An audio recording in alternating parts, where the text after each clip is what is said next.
Hello, I'm Lisa Meister, and I'm coming to you not as a host of Only God Rescue Me today, but as a survivor of ritual abuse. And I wanted to give you my reflections on All Hallows Eve and the Halloween as we're facing it today and tomorrow, to give you not just my perspective, but that of survivors.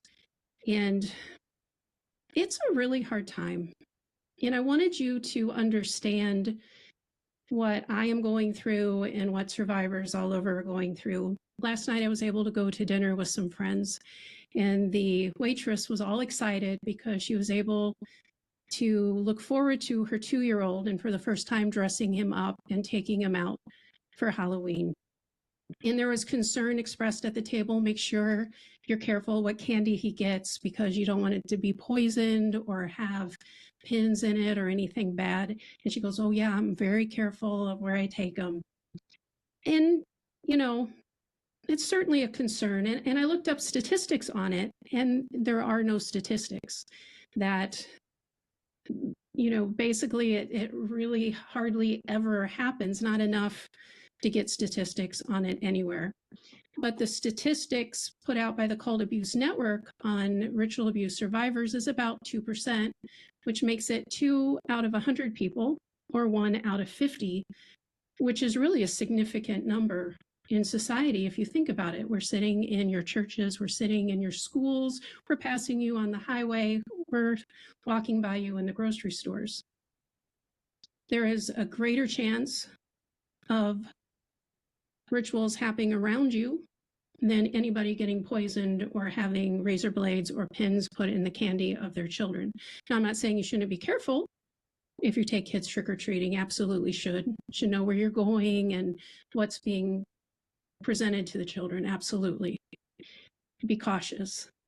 But what I'm saying is the lack of concern and understanding for rituals that are going to be happening tonight and tomorrow, and the kids that will be suffering there, and them not getting the understanding and the care, or the survivors who are suffering. The flashes that we're getting of all that we suffered through these nights are tremendous. And I have so many survivors reaching out to me. They're crying, they can't sleep, or they're having nightmares while they're sleeping. They're dissociative. All of a sudden they find themselves in the middle of the city, have no idea how they got there. The parents that are reaching out and trying to trigger return to home programming, and they haven't heard from some of them, their parents, in years, and they're waiting till October to do it.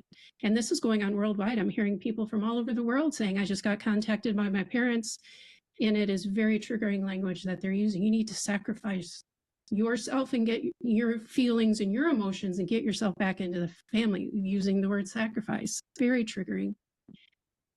So as the survivors now sit on this day, waiting for tonight to come and tomorrow to come, the flashbacks are just horrendous, and being hit with the memories of this night. And I'm not going to gore you with the details, but a lot of horrific things happened. A lot of murders happened on this night. And the thought of all these kids dressing up, having fun, giggling with their parents, going out, in the intensity of society to focus on that. And then the people that were harmed by this night, the intensity of society to silence us and to say, doesn't exist, we don't want to hear about it, shut up. And all that goes against us in that arena is difficult for survivors. I've had so many survivors say, I have never had anybody other than a survivor respond in any positive way if I've ever tried to disclose ritual abuse. There's like no response, or I don't believe you, or you're making that up, or you must be bad too. I've been told, well, you must be a witch, or you must be satanic. I mean, it's horrific, the kinds of things people say, because they don't understand, nor do they ask questions. They don't want to know. And the profound ignorance of society and the profound unwillingness to know. I don't want to know. And if you try to explain to them who the participators of ritual abuse are, they'll get very angry because they don't want to accept it. They don't want to believe it. The weight of all this hits heavy on our shoulders at this time of year. And then having to be around our families, and we try to look like we're fine, and we try to smile, and that takes so much energy, I cannot tell you. So